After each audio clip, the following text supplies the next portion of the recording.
राधे राधे दोस्तों, आज हम आपके लिए लेके आए हैं वैशाख महात्म्य का 9वां अध्याय। तो आइए शुरू करते हैं। मैथिल ने पूछा, हे ब्राह्मण, कामदेव के जल जाने के बाद उसकी उत्पत्ति कैसे हुई?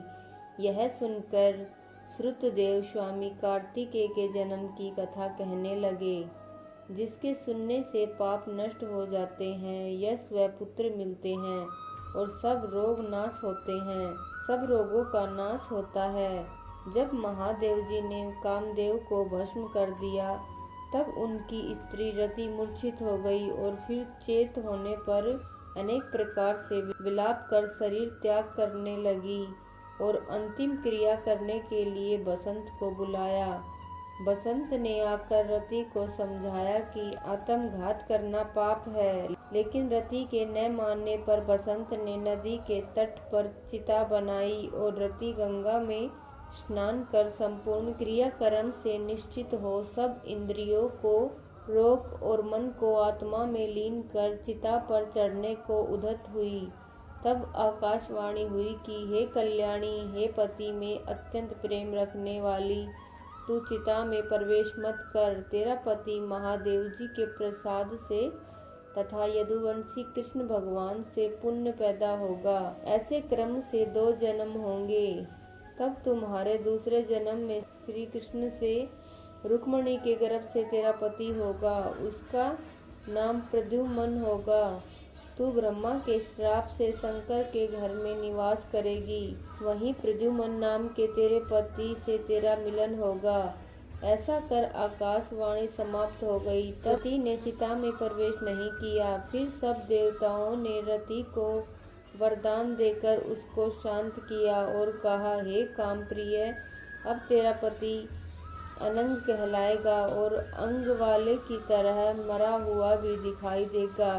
पूर्व कल्प में तेरा पति सुंदर नाम का राजा था। उस जन्म में तू ही उसकी पत्नी रज शंकर कारणी हुई थी, इसी से तेरी यह दशा हुई है। अब तू वैशाख मास में प्रातः काल मंदाकिनी नदी में स्नान कर मधुसूदन भगवान का पूजन कर और उसकी दिव्य कथा सुनकर अशून्य शयन नाम का व्रत आरंभ कर। ऐसा करने से तेरा पति तुझे अवश्य मिल जाएगा, इसमें संदेह नहीं। रति को ऐसा वर दे सब देवता अपने अपने स्थान को चले गए और रति भी कलेश से निर्वित हो गई। मेष की संक्रांति में गंगा स्नान कर अशून्य शयन व्रत धारण करते ही उसे तत्काल कामदेव दिखाई दिया। पूर्व कल्प में भी वह बड़ा धर्मपरायण राजा था, मगर उसने वैशाख मास में कर्तव्य धर्म नहीं किए थे, इसलिए कामदेव परमात्मा का पुत्र होने पर भी अंगहीन हुआ। जब महादेव जी अंतर ध्यान हो गए, तब पार्वती जी निराश खड़ी हो सोचने लगी कि क्या करूं। तब पिता हिमवान उन्हें अपने घर ले गया। पार्वती जी शंकर के रूप और गुणों को देखकर मुग्ध हो मन में शंकर जी को अपना पति होने की ठान गंगा तट पर तप करने लगी। वे माता पिता आदि सब के समझाने पर भी भूखी प्यासी जटाएं बढ़ा सहस्त्र वर्ष तक महालिंग का पूजन करती रही। तब महादेव जी सायकाल ब्रह्मचारी के वेश में उनके सामने पर्णकुटी पर अनेक प्रकार की परीक्षा कर और अपने में दृढ़ देख बोले, हे भद्रे, जो तुम्हारी इच्छा हो वह वर मांग लो। तब पार्वती जी ने वर मांगा कि हे रुद्र, तुम मेरे पति हो। तथास्तु, ऐसा हो। यह वर देकर सप्त ऋषियों को बुला हिमाचल के पास भेजा। ये सप्त ऋषि हिमाचल के पास पहुँचे और हिमालय के पूछने पर बोले, हे राजन, तेरी कन्या पार्वती ने जो पहले दक्ष की अपने पिता के यज्ञ में शरीर त्याग कर तेरे घर में जन्म लिया है, इसका विवाह महादेव जी से कर दो। यह बात सुनकर हिमाचल बोला कि पार्वती महादेव जी को ही अपना पति बनाने को घोर तप कर रही है। मैं भी अत्यंत हर्ष से अपनी कन्या महादेव जी को दे चुका हूँ। अब आप वहाँ पधारो जहाँ महादेव जी हैं। हिमाचल का उत्तर ले सप्तऋषि महादेव जी के पास जा और विवाह निश्चित कर चले गए।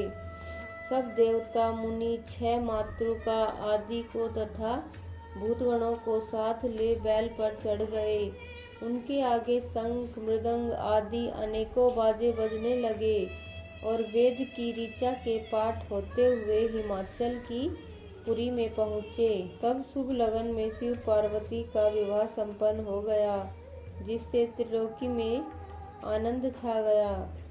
इस महोत्सव के कारण पूर्ण होने वाले शंकर जी पार्वती जी के संग स्वच्छंदता से हिमाचल के शिखर पर सहस्त्र दिव्य वर्ष तक रमण करते रहे। महादेव जी द्वारा पार्वती जी के साथ नित्य प्रति रमण करने पर भी गर्भ स्थिति न हुई तो देवताओं को घोर चिंता उत्पन्न हुई कि हमारे कार्य की सिद्धि कठिन है। तब खूब विचार कर अग्नि को बुला उसका अत्यंत सम्मान कर जहाँ महादेव जी रमण कर रहे थे भेजा और कहा कि जब महादेव जी रमण कर चुके तब तू प्रकट हो उनके सम्मुख चले जाना, जिससे वह पुनः रमण न करे, क्योंकि तुझे देखकर पार्वती जी लज्जा के मारे वहां से हट जाएगी।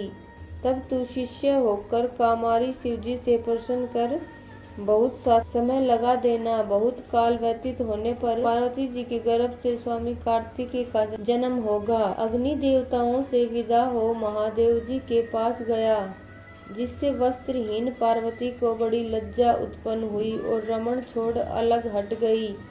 तब महादेव जी को बड़ा क्रोध हुआ और अग्नि से बोले, हे दुर्मते, इस स्खलित वीर्य को जो दुस्सह है तू ग्रहण कर, तेरे मुख में त्याग दूंगा। ऐसा कह अग्नि के मुख में वीर्य छोड़ दिया।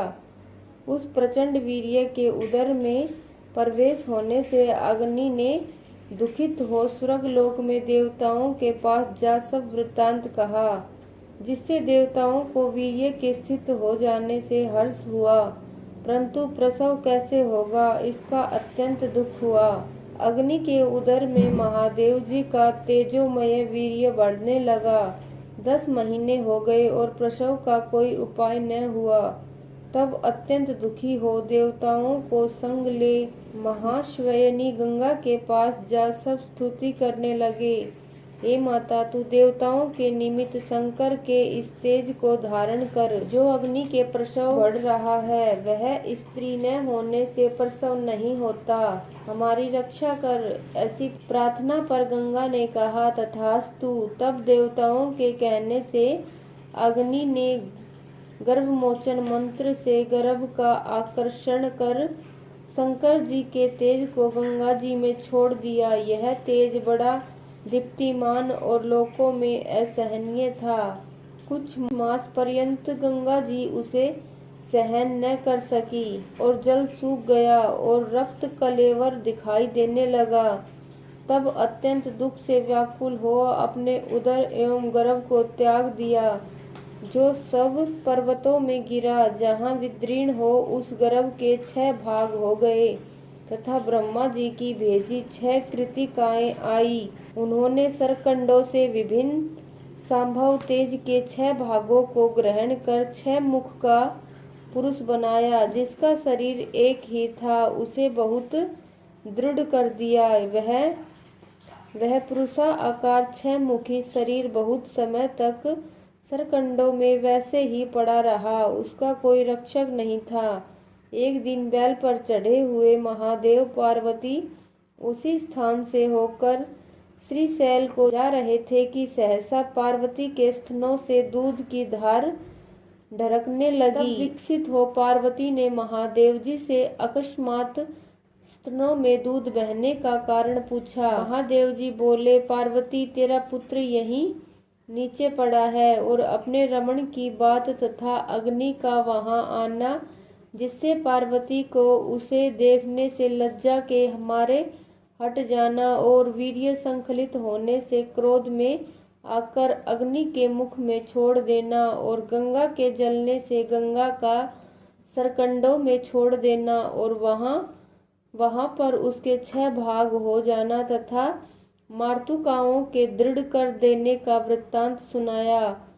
फिर कहा, उसकी आकृति पुरुष की सी हो गई है, उसी को देख तेरे स्तनों में दूध टपकने लगा है। इसका पराक्रम विष्णु के समान होगा, तू इसका पालन पोषण कर, यही तेरा पुत्र है, इसे उठाकर ले चल। महादेव जी की बात सुन पार्वती जी बालक को उठा गोदी में बिठाकर दुग्ध पान कराने लगी और पुत्र स्नेह में तत्पर हो महादेव जी के साथ कैलाश को गई और पुत्र का पालन कर अत्यंत संतुष्ट हुई। हे राजन, यह कुमार के जन्म की कथा मैंने आपके सामने कही। इसे नित्य प्रति सुनने से उनके पुत्र पौत्रादि की वृद्धि होती है। इसलिए वैशाख मास में धर्म करने से स्त्रियों का विधवा योग मिट जाता है तथा अत्यंत पुण्य होता है। इसी के प्रभाव से अनंग कामदेव भी सांग हो गया। जो लोग इस मास को बिना स्नान दान किए बिता देते हैं, उन्हें बहुत से धर्म करने पर भी अनेकों दुख भोगने पड़ते हैं।